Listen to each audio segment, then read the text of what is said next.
So let's talk a little bit about the present of mobile, what's going on today. There's really three sorts of areas we'll chat about. First, who are the players and how did they make money? This is actually always very important to know in any technological area. Might be completely obvious, but Google, Samsung, and Apple are the three big dogs right now, along with Android and iOS. Strong honorable mention goes to the Kindle Fire tablet and the Firefox phone. Probably Windows Phone also, has some share. BlackBerry is not what it was. Nokia is not what it was. So really, to first order, it's Android and iOS. And as of about a year ago, Y Combinator startups still develop for iOS first, and Apple is still in the lead, but that lead is eroding. And I think that by this time next year, it's probably going to be Android in the lead. And there's a number of reasons for that. If you just look at the trends, Google is gaining ground on almost every single metric.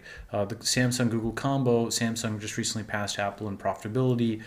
Google is closing the gap in App Store revenue. They have many more units installed. It's one of these things where today iOS is still on top, but by the time you build your app, Android may start to be, it'll be gaining. It'll be like 60-40 rather than 73-27, probably within a year from now.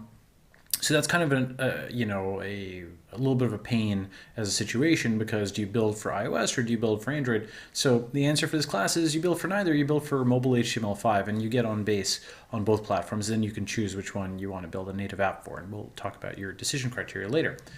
So how do these guys make money? You can kind of read this for the details, but the summary is Apple makes their money on hardware sales, Google makes their money on mobile advertising. Neither of them have the App Store as their primary monetization channel. In some ways, that's good for you because it means that they don't have as strong an incentive to make first-party apps that compete with your apps. But right now, mobile hardware is leading that in terms of mobile software, in terms of where the revenue is coming from. That's almost tautological, because obviously the units have to be in people's hands before the software is there. However, it also means that there's enormous room for mobile software. When you think about what mobile is, a good way of thinking about it is that it's cannibalizing all these existing hardware companies, all these existing consumer electronics companies. If they're not building cell phones or tablets or some other mobile device like a Google Glass, they're going to get attacked by a smartphone maker that just bundles their sensor in there. For example, Garmin or Sony were sort of blindsided. Garmin makes GPS units, Sony makes the Walkman and so on. They're blindsided by the fact that their device is now just another sensor or another actuator within this multifunctional smartphone. And here's, one of several diagrams like this on the web that shows, a bunch of different devices, everything from a clock radio to a two-factor authentication dongle, to a walkie-talkie, a camera, camcorder, music player, etc. All these things are bundled into this smartphone. And so on the one hand, your traditional hardware manufacturers, they are all getting consolidated into just these cell phone makers. But on the other hand, as a software developer, first, you've got now all this hardware is just available to you as an API call. And second, you've got hundreds of millions of new people that have these devices in their hands, right? So this is why mobile is really important as a software developer. On top of this, you've also got app stores now where you can monetize on these platforms. So this is a really big deal from the software end of things.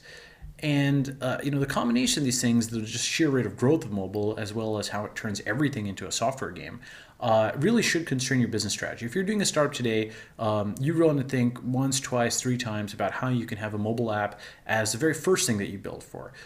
This should be at the core of your platform. This should be the core of your development strategy, if at all possible.